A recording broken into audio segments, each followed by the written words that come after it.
गणित model paper 1 का ये 100वां नंबर ऑब्जेक्टिव है। यदि मोबाइल से यदि छाया एक अक्षर चुना जाता है, उस अक्षर के स्वर चुने जाने की प्रायिकता है। अब ये मत सोच ले कि जो मोबाइल होता है उससे निकाला जा रहा है, बल्कि यहाँ पे शब्द जो है ना, मोबाइल शब्द से यदि छाया एक अक्षर निकाला जाता है, चुना जाता है, तो यहाँ पे मैं आपको ये बताना चाहूँगा कि मोबाइल शब्द जो है उसमें अक्षर वोवेल कितना है, स्वर कितना है। पहले आप ये जानिए कि स्वर का इंग्लिश होता है वोवेल। अब ये वोवेल जो होते हैं ना बच्चों, इंग्लिश में 5 होते हैं, ए, ई, आई, ओ, यू। अगर ये वोवेल इसमें चेक करिए कि मोबाइल वर्ड में कहाँ कहाँ वोवेल है, अर्थात स्वर है। एक ओ भी है, यहाँ पे वोवेल ही है, स्वर ही है, आई भी है और यहाँ पे ई भी है, अर्थात 3 स्वर है। अब आपको पता है कि इस अक्षर में से, इस मोबाइल अक्षर में से, शब्द में से 3 स्वर आप निकाल सकते हैं, क्योंकि स्वर निकालना है तो 3 स्वर निकाल सकते हैं। तो प्रायिकता का सूत्र मेरे अनुसार, बुक में आप जो भी जानते हैं कि वो अलग बात है, घटित घटना बटे कुल घटना होती है। यहाँ पे कुल घटना, तो अब यहाँ पे क्या करना है कि घटित घटना, इस मोबाइल शब्द में से स्वर जो है निकलेगा, कुल कितने स्वर निकल जाएंगे? 3 स्वर निकल जाएंगे। तो आपका स्वर निकलने की घटना कितना हो गया? और कुल अक्षर आप निकालते तो एम भी निकाल सकते थे, ओ भी निकाल सकते थे, बी भी निकाल सकते थे, आई भी, एल भी, ई भी, अर्थात 6 वर्ड निकाल सकते थे, 6 अक्षर निकाल सकते थे। तो नीचे कुल घटना हो जाएगा 6। अब यहाँ पे काटिएगा तो 1/2 आंसर होगा। प्रश्न ये लघुत्तरीय प्रश्न का मॉडल पेपर 1 का है, 28 नंबर लघुत्तरीय प्रश्न है। सिद्ध करें कि sine cube theta plus cos cube theta बटे sine theta plus cos theta plus sine theta into cos theta बराबर 1। ये 1 लानी है आपको। तो यहाँ पे आपको ये दिख गया कि यहाँ पे a cube plus b cube type का सूत्र लगने वाला है। तो आपको ये मालूम होना चाहिए, अलजेब्रा का सूत्र होता है a cube plus b cube बराबर a plus b into a square plus b square minus a b. ये सूत्र होते हैं, आपको ये मालूम रखना पड़ेगा। अब यहाँ पे इसी सूत्र का इस्तेमाल मैं यहाँ पे कर लूँ, क्योंकि ए की जगह साइन थीटा लिखा है, बी की जगह कॉस थीटा लिखा है। तो ये सूत्र में जो होते हैं ना बच्चों, a cube plus b cube यानी sine cube theta plus cos cube theta, क्या लिखोगे? Sine cube theta plus cos cube theta, अर्थात ये सूत्र पे बैठाइए तो sine theta plus cos theta हो जाएगी a plus b into a square यानी sine square theta plus cos square theta, अब minus sine theta into cos theta हो जाएगा। अब यहाँ पे इसके बदले केवल इतना लिखना पड़ेगा आपको। तो लिखिए यहाँ पे इसके बदले ये पूरा चीज़ें लिखिए। तो sine theta plus cos theta into sine square theta plus cos square theta minus sine theta into cos theta, आप ये लिख लिए। उसके बाद नीचे बटा कर देते हैं। उसके बाद यहाँ पे sine theta in plus cos theta लिखा हुआ है, और आपको मालूम होनी चाहिए कि LHS में प्लस ये भी लिखा है, plus sine theta into cos theta यहाँ लिखा हुआ है।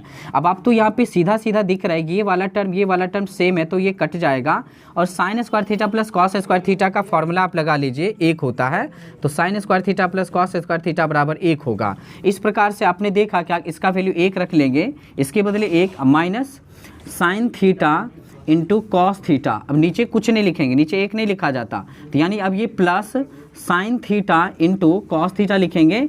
ये सेम टर्म चीज़ें हैं, माइनस में प्लस में ये भी कट जाएंगे, तो केवल 1 बचेगा। तो आपको 1 ही लाना था, तो 1 सिद्ध हो गया। ये क्वेश्चन नंबर लघुत्तरीय का 10 नंबर है। के किस मान के लिए निम्नांकित रैखिक समीकरणों के युग्म का कोई हल नहीं है। तो पहले ये आपको ये जानना पड़ेगा कि रैखिक समीकरणों का युग्म क्या होता है। रैखिक समीकरण तो आपको ये मालूम होना चाहिए कि ax प्लस by बराबर c इस रूप में होते हैं। इसका घात 1 होता है, इसलिए इसमें एक ही हल निकलता है। घात 1 तो एक ही हल निकलेगा, द्विघात में 2 घात होता है, इसमें 2 हल निकलेंगे। ये समझ में आ गया। तो ये रैखिक समीकरण का ये रूप होता है, फॉर्म होती है ax प्लस by बराबर c। अब तो अगर ये पहला समीकरण है तो a1x प्लस b1y बराबर c1, a2x प्लस b2y बराबर c2। ये पहला समीकरण है तो सब जगह 1 है, ये दूसरा समीकरण है तो सब जगह 2 है। अब आपको कोई हल नहीं होने का कंडीशन में ये पूछा जा रहा है ये प्रश्न। तो पहले आप फिर से मैं बता दूं, रैखिक समीकरणों का युग्म यानी 2 रैखिक समीकरण आपको प्रश्न में दे रखा है, यही रैखिक समीकरण का युग्म हो गया। युग्म मतलब जोड़ा। अब ये के किस मान के लिए आपको कंडीशन दिया है, कोई हल नहीं। अब कोई हल नहीं होने का ये सूत्र होता है a1 बटे a2 बराबर हो b1 बटे b2, लेकिन अंत में बराबर नहीं हो c1 बटे c2। अब आपको कुछ नहीं करनी है, यहाँ से a1 b1 c1 का मान पुट कर देनी है। अब आपको यहाँ से ये पता करना पड़ेगा कि ये 3x + y बराबर 1 में आपको a1 प्लस यहाँ पे y के पीछे कुछ नहीं तो 1 होगा बराबर में 1, यानी a1 का मान 3 हो गया, b1 का मान 1 हो गया, c1 का मान 1 हो गया। और उसी प्रकार से यहाँ पे a2 का मान यहाँ पे देख लीजिए, यहाँ पे है b2, यहाँ पे है c2, यहाँ पर है। यहाँ पे अलग, यहाँ पे जब निकालने जाओगे तो अलग अलग निकाल के रख सकते हो। जैसे a1 का मान हो गया 3, b1 बराबर हो गया 1, c1 बराबर हो गया 1। इस प्रकार से फिर a2 का मान, a2 बराबर हो गया 2k - 1 और b2 का मान हो जाएगा k - 1 और c2 का मान हो जाएगा 2k + 1। इस प्रकार से आपको डायरेक्टली इस फॉर्मूला पे आ जानी है। तो देखिए यहाँ पे a1/a2 अर्थात a1 है आपका 3 और a2 का मान है 2k - 1 बराबर b1/b2, b1 का मान 1 है, b2 का मान k - 1 है। इस प्रकार लिख दिए। अब बराबर नहीं हो, c1 का मान कितना है, c1 का मान 1 है और c2 का मान है 2k + 1। अब आपको यहाँ से निकाल देनी है k की वैल्यू। अब यहाँ क्रॉस मल्टीप्लिकेशन करेंगे तो यहाँ पे 3 × k - 1 बराबर 2k - 1 × 1।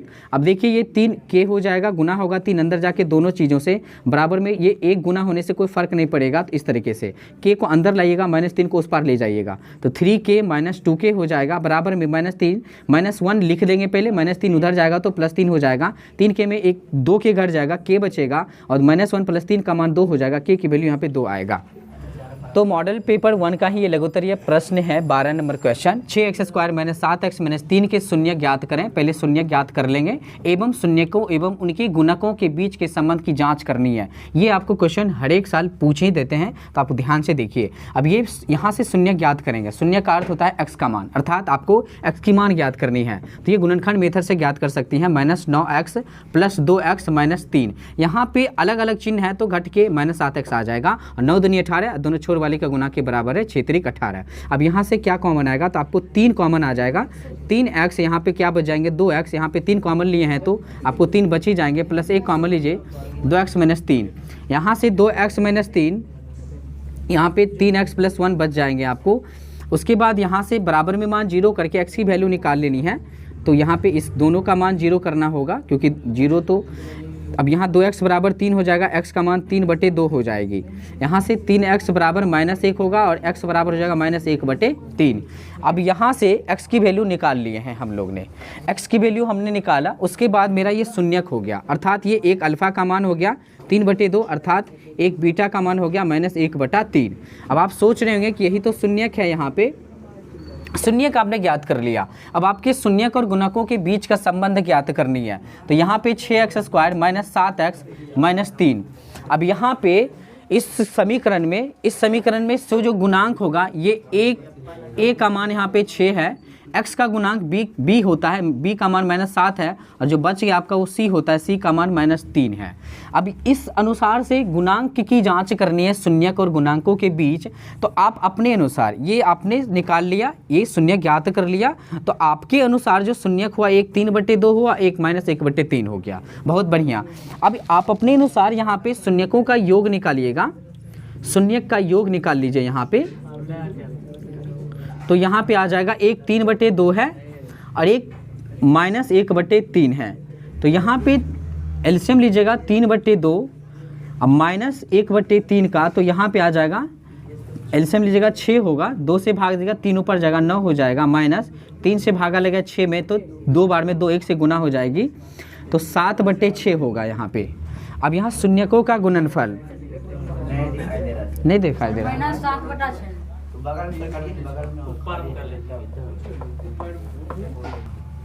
अब शून्यकों का गुणनफल निकाल लेते हैं। यहाँ पे शून्यकों का गुणनफल, तो ये देखिए शून्यकों का गुणनफल कैसे निकलेगा। आपने जो शून्यक का निकाला है, एक शून्यक 3/2, एक शून्यक -1/3, तो ये आपके अनुसार ही शून्यक का योग निकला है और ये शून्यक का गुणनफल आपने जो निकाला उसका गुणनफल निकाले 3/2 -1/3, अर्थात 3 कट जाएगा तो आपको आ जाएगा -1/2। ये अभी तक ये शून्यक का गुणनफल, शून्यक का योग आपने जो निकाला है शून्यक, वो उसके अनुसार आया है। अब आप सूत्र के अनुसार निकालेंगे, सूत्र के अनुसार। अब ये सूत्र के अनुसार जो है ना, गुणांकों के यूज करके सूत्र के अनुसार भी निकलता है शून्यक का योग। तो शून्यक का योग यहाँ पे सूत्र होता है शून्यक का योग बराबर सूत्र होता है यानी अल्फा जोड़ बीटा बराबर, यानी यहाँ पे सूत्र होता है माइनस बी बटा ए, अर्थात इसको आपको लिखना चाहिए कि यहाँ पे लिखना चाहिए माइनस एक्स का गुणांक, सॉरी हाँ x square plus b x, ये एक्स का गुणांक यहाँ पे आपको लिखना चाहिए एक्स का गुणांक, उसके बाद भागा में लिखना पड़ेगा ए एक्स स्क्वायर का गुणांक। यानी आपने ये समझा कि यहाँ पे गुणांकों की जांच हो रहा है, यानी सूत्र के अनुसार alpha plus beta minus b बटा ए आता है, तो इसके अनुसार अल्फा प्लस बीटा यानी सूत्र के अनुसार अल्फा जोड़ बीटा का मान क्या 7/6 आ रहा है, चेक कर लेते हैं। तो आपको पता है माइनस यहाँ है, बी का वैल्यू यहाँ पे देख लीजिए -7 है, तो -7 रख लिए, उसके बाद ए की वैल्यू यहाँ पे 6 है, तो यहाँ पे देख लिए माइनस माइनस प्लस 7/6 आ गया, अर्थात यहाँ मेरा जांच जो है ना सही जा रहा है। मैंने जांच करके दिखाया कि जो मैंने जो शून्यक का योग निकाला वो 7/6 है, और जो गुणांकों के आधार पर जो मैंने शून्यक का योग निकाला है वो भी 7/6 है, अर्थात मेरा सही है। अब गुणांकों का ही यूज करके शून्यक का गुणनफल का सूत्र लगाएंगे।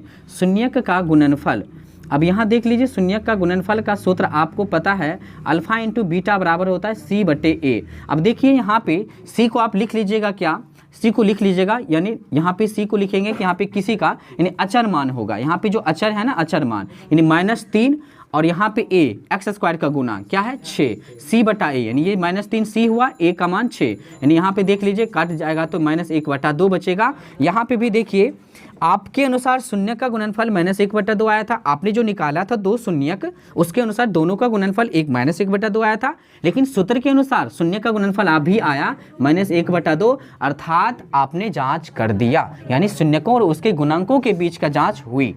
ठीक है, चलिए ये क्वेश्चन है, ये दीर्घोत्तरीय क्वेश्चन है आपका, ये दीर्घोत्तरीय क्वेश्चन है आपका 36 नंबर क्वेश्चन है, मॉडल पेपर 1 का ही है। ये बहुत ही हार्ड क्वेश्चन भी मान सकते हैं, क्योंकि ये क्वेश्चन जब समझ नहीं आएगा तो हार्ड है, अगर आपको समझ आ गया तो बहुत ही आसान भी है।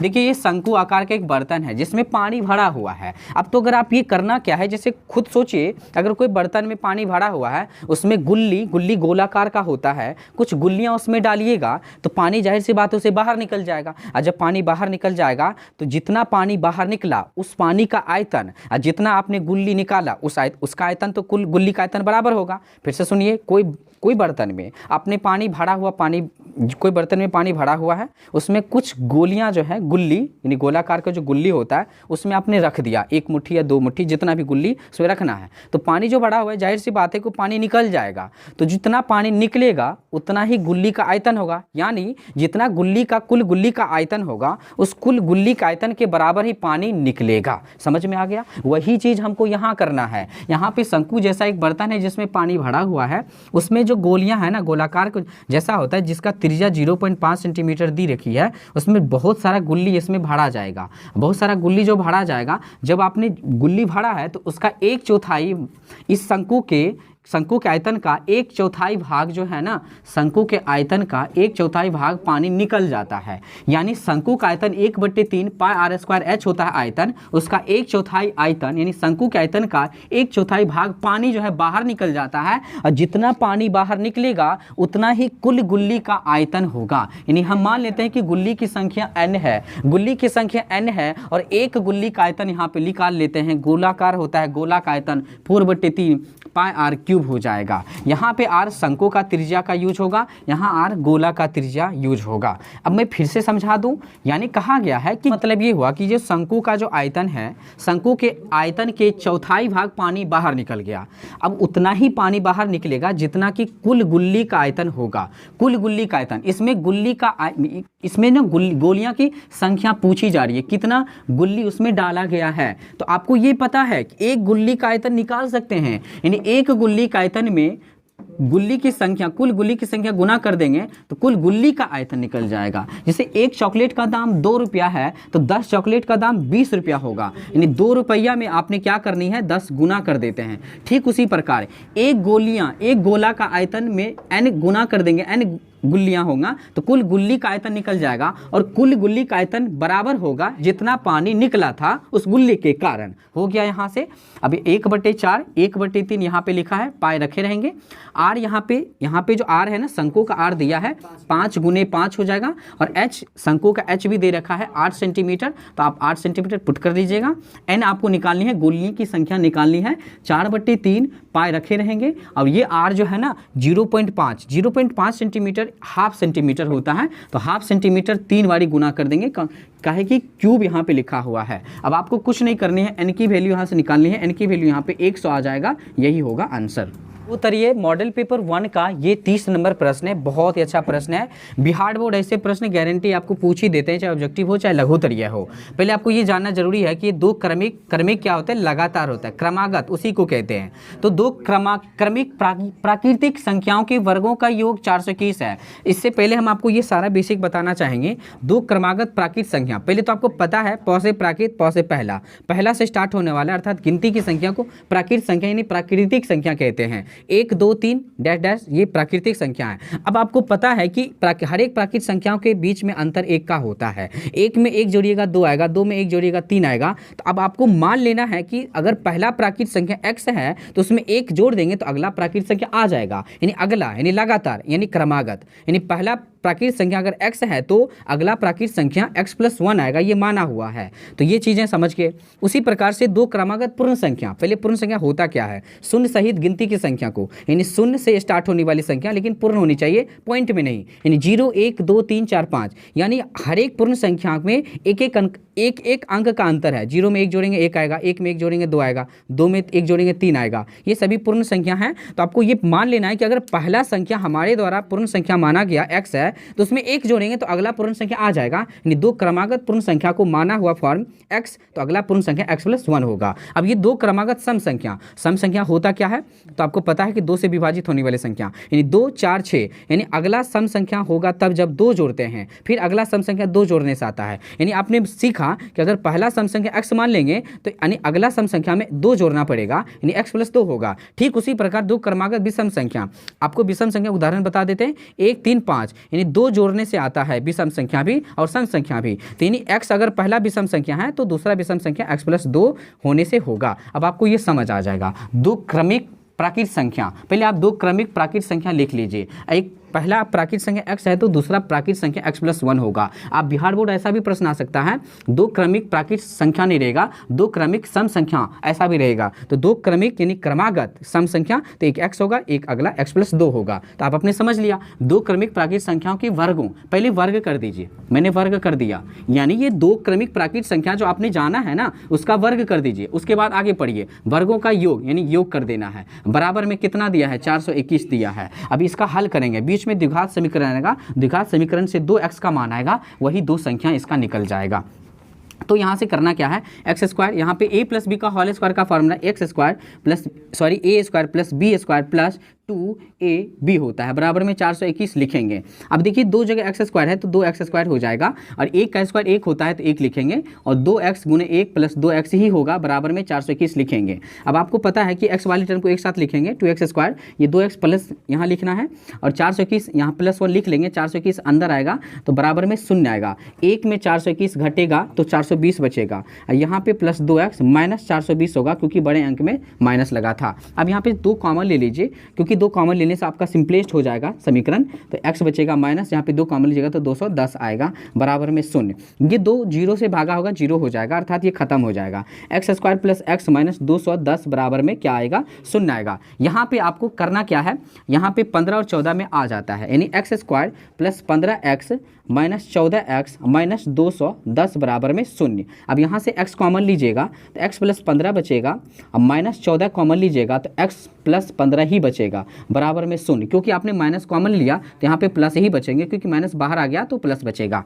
अब आप देखिए x + 15 दोनों जगह है, तो x + 15 यहाँ पे कॉमन ले लीजिए, और फिर x - 14 बचेगा यहाँ पे। अब दोनों का मान 0 कर देंगे, x + 15 का भी मान 0 कर देंगे, और x - 14 का भी मान बराबर में 0 कर देंगे। यहाँ से x का मान -15 आ गया, यहाँ से x का मान 14 आ गया। इस प्रकार से मेरा जो वो संख्याएं होंगे, दो क्रमिक प्राकृत संख्याएं, तो मेरा ये माइनस वाला यहाँ पे फिलहाल नहीं लेनी, क्योंकि प्राकृत संख्या माइनस में होती नहीं है। तो आप x की वैल्यू 14 लेंगे, यानी आपके अनुसार x क्या माना गया था, आपका x जो था ना प्रथम प्राकृत संख्या था, यानी पहला प्रथम प्राकृत संख्या जो होगा आपने माना था, माना कि आपको लिख देना है यहाँ पे, माना कि प्रथम प्राकृत संख्या x है तो दूसरा प्राकृत संख्या x + 1 होगा। आपने यहाँ पे x की वैल्यू 14 निकाला है, तो आपका अगला प्राकृत संख्या x + 1 होगा, यानी 14 + 1 क्या हो जाएगा, 15 हो जाएगा। यानी 14 और 15 ये दो क्रमांकित प्राकृत संख्या ऐसा है। अब देखिए यहाँ पे ऐसा होगा, तो योग देखिए वर्गों का योग कर सकते हैं, चेक कर सकते हैं। 14 का स्क्वायर और प्लस 15 का स्क्वायर कितना आएगा बच्चों, 14 का स्क्वायर 196 आएगा और 15 का स्क्वायर 225 आएगा, दोनों जोड़िएगा तो कितना आ जाएगा बच्चों, 421 आ जाएगा। इस तरह से लास्ट में हम चेक भी कर सकते हैं। ये जो क्वेश्चन है ये आपको प्रश्न पूछ देते हैं कि माध्यक निकालें।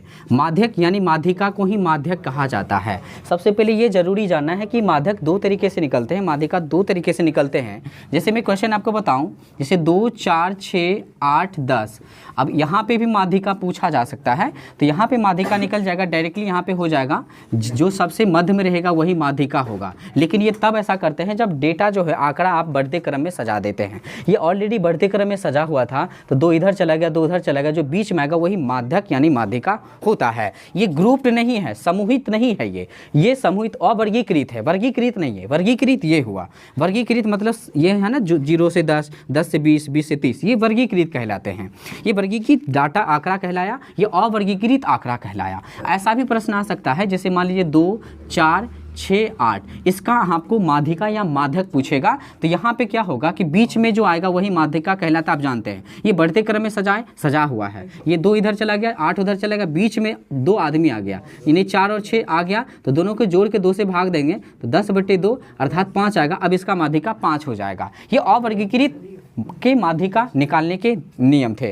अब आपको ये वर्गीकृत जब आ जाएंगे तब आपको कैसे ज्ञात करनी है, तब उसके डायरेक्ट फॉर्मूला होते हैं, यानी माध्यक यानी माध्यिका, माध्यिका यानी L + n/2 - CF/F गुने H होता है। ये क्या होता है, सारी चीज़ जानने जरूरी है आपको। L क्या होता है, क्योंकि ये सूत्र याद है भी तो आपको हर एक चीज़ के बारे में जानना है। ये L क्या होता है, सारी चीज़ें, जैसे L होता है माध्यक वर्ग का निम्न सीमा। अब आपको आगे समझ में आएगा कि माध्यक वर्ग होता क्या है। पहले आप याद रखना होगा कि L जो होता है माध्यक वर्ग का निम्न सीमा होता है। H क्या होता है, माध्यक वर्ग का चौड़ाई, यानी जैसे देखिए 0 से 10, 10 से 20, इसकी चौड़ाई 10 से हो रहा है, यानी 0 से 10, 10 से 20, 20 से 30, यानी 10 का चौड़ाई है, यानी H का मान हो जाएगा 10। इस प्रकार से यहाँ n कुल योग होता है बारंबारता का। जैसे देख लीजिए ये बारंबारता यहाँ पे दिया हुआ है, तो उसका कुल योग जैसे 53 आया, तो ये n का मान हो जाएगा बारंबारता का कुल योग। CF क्या होता है, माध्यक वर्ग से ठीक पहले संचयी बारंबारता। संचयी बारंबारता कैसे निकलेगा अभी हम आपको बताएंगे। यानी CF को ये याद रखना है कि जो माध्यक वर्ग आपको पता चलेगा ना, उस माध्यक वर्ग से पहले वाला संचयी बारंबारता वो CF होता है। ये F क्या होता है, बारंबारता, यानी माध्यक वर्ग के सामने जो बारंबारता होगा उसका वैल्यू होता है F। अब आपको अच्छे से समझाते हैं, ये एक क्वेश्चन से समझेंगे आप। प्राप्तांक, मान लीजिए कि कोई विद्यार्थी है ना, कोई विद्यार्थी है 0 से 10 कितना लड़का नंबर लाया है, यानी प्राप्तांक मतलब कुल अंक, यानी 0 से 10 नंबर आया है 5 विद्यार्थियों की, 10 से 20 नंबर आया है प्राप्तांक 3 विद्यार्थियों की, 20 से 30 नंबर आया है 4 विद्यार्थियों की। इस तरीके से प्राप्तांक यहाँ दिया है, विद्यार्थी की संख्या यहाँ दी हुई है। यानी कोई भी चीज़ की संख्या ही बारंबारता होता है, अर्थात मतलब ये कि 0 से 10 कितने बार आया है, 5 बार, यानी 10 से 20 प्राप्तांक कितने बार आया है, 3 बार। इसलिए विद्यार्थी की संख्या अर्थात बारंबारता उसको स्मॉल f से सूचित करते हैं।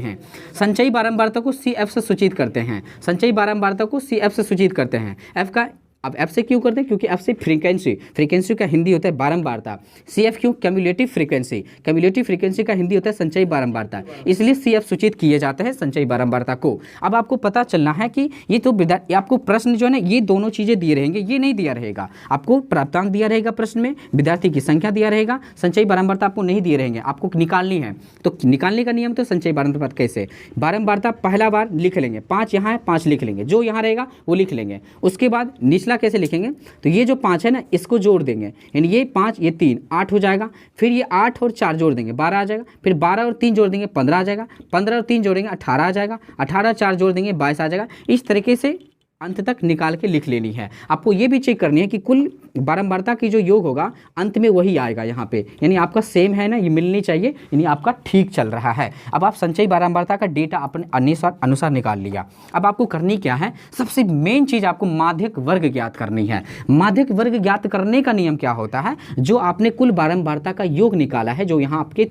योग निकालिएगा कुल बारंबारता का 53 आया है, 53 में आपने 53 को यानी 53 यानी n से सूचित करेंगे और उसका n/2 का मान निकालिएगा। n/2 का मान आएगा 26.5, क्योंकि n का मान 53 है तो 2 से भाग देंगे तो 26.5 आएगा। 53 का आधा 26.5। अब आपको ये 26.5 कहाँ है संचयी बारंबारता में, देखिए 26.5 आपका ये 22 तक में नहीं आएगा बल्कि 29 तक वाले में आएगा, है ना। तो इस वाले में आपका माध्यिका वर्ग हो जाएगा, यानी ये 26.5 29 तक में आएगा, यानी ये जो है ना ये 22 जो है इसी में आएगा, यानी 26.5 तो इस वाले में आएगा ना। देखिए तो ये जो 29 होगा, ये जो 29 हुआ आपका, ये जो 29 के सामने जो माध्यक वर्ग होगा 60 70 वही आपका माध्यक वर्ग है। यानी माध्यक वर्ग कैसे ज्ञात करनी है, n/2 किस में जाएगा, n/2 का जो मान है उसके सामने जो माध्यक वर्ग होगा, 29 के सामने जो माध्यक वर्ग 60 से 70 है, यही हमारा माध्यक वर्ग हो गया। जो ही माध्यक वर्ग निकल गया उसमें से देखिए निम्न सीमा L हो जाएगा, L का मान 60 हो जाएगा। निम्न सीमा क्या होता है, इस माध्यक वर्ग का निम्न सीमा 60 है, उच्च सीमा 70 है, तो माध्यक वर्ग का निम्न सीमा L को कहते हैं माध्यक वर्ग का निम्न सीमा L, यानी L का मान यहाँ 60 हो गया, L का मान 60 लिख दिए। अब ये आप जानना है CF क्या होता है, CF के बारे में बोला गया माध्यक वर्ग से ठीक पहले संचयी बारंबारता। आपको पता है माध्यक वर्ग यहाँ है, माध्यक वर्ग आपको पता है, तो माध्यक वर्ग के पहले का संचयी बारंबारता 22 है। यहाँ पे देखिए, यहाँ पे 22 लिखा हुआ है। फिर से देखिए, आपको माध्यक वर्ग पता कर लिए 60 से 70, माध्यक वर्ग से पहले का संचयी बारंबारता 22 होगा, तो CF का मान कितना हो गया, 22 हो गया। ये याद रखना है। F क्या होता है, माध्यक वर्ग की बारंबारता, माध्यक वर्ग 60 से 70 है, उसके सामने बारंबारता नहीं, F का मान 7 हो जाएगा, F का मान 7 हो जाएगा इस तरीके से, तो F का मान यहाँ 7 हो जाएगा। उसके बाद यहाँ पे देख ले H का मान, ये चौड़ाई होती है, ये जो प्राप्तांक है ना इसकी चौड़ाई कितनी है, 10 का चौड़ाई है, H का मान 10 हो जाएगा। बहुत आसान है, आपको फॉर्मूला अगर याद है तो इस फॉर्मूले पे जाइएगा, पुट करिएगा, आपका आंसर आ जाएगा इस तरीके से।